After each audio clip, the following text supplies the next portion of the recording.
உங்க content creation ஜர்னிக்கு வெரைட்டியான AI அனிமேஷன்ஸ்க்கு இந்த டூல்ஸ் எல்லாம் யூஸ்ஃபுல்லா இருக்கும். ஃபர்ஸ்ட் ஒன் பாத்தீங்கன்னா மல்டிடேவ்.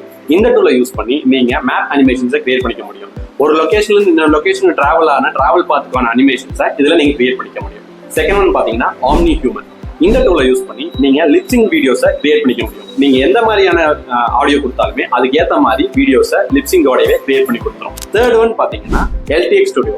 இந்த டூலை யூஸ் பண்ணி மேட்ச் கட் எஃபெக்டை பில்ட் பண்ணிக்க முடியும். நீங்க கொடுக்குற டெக்ஸ்ட்டுக்கு ஏத்த மாதிரி இமேஜஸை அசைன் பண்ணி மேட்ச் கட் எஃபெக்டோட வீடியோ டவுன்லோட் ஃபார்மேட்ல உங்களுக்கு பார்த்துரும்.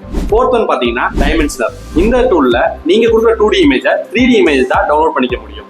இதுல கன்வெர்ட் ஆகிற 3D இமேஜஸ் பாத்தீங்கன்னா ஃபார்மேட் 3D ஃபார்மேட்லயே நீங்க டவுன்லோட் பண்ணிக்க முடியும். அதனால எந்த இடத்துல வேணா இதை நீங்க யூஸ் பண்ணிக்கலாம். லாஸ்ட் ஒன் பாத்தீங்கன்னா motionwidth.ai. இது ஒரு ஆல்-இன்-ஆல் டூல். எதனால சொல்றேன்னா இதுல நீங்க ஹேண்ட் டிரான் பண்ண ஸ்கெச்சஸை வீடியோவா ஜெனரேட் பண்றதுக்கான ஆப்ஷன் இருக்கு. அது மட்டும் இல்லாம மேப் அனிமேஷன்ஸ் கிரியேட் பண்ணிக்கலாம், மோஷன் கிராபிக்ஸ் கிரியேட் பண்ணிக்கலாம், யூடியூப் இன்ட்ரோ கிரியேட் பண்ணிக்கலாம். இதுல நீங்க 8K எக்ஸ்போர்ட் வரைக்கும் ரெண்டர் பண்ணி எடுக்க முடியும். இதுல மல்டிபிள் டிசைன் டெம்ப்ளேட் ஆப்ஷனும் அவைலபிள் இருக்கு. இந்த மாதிரியான யூஸ்ஃபுல் ஏஐ டூல்ஸ்க்கு சுஜித் செல்வனை ஃபாலோ பண்ணிக்கோங்க. தேங்க்யூ.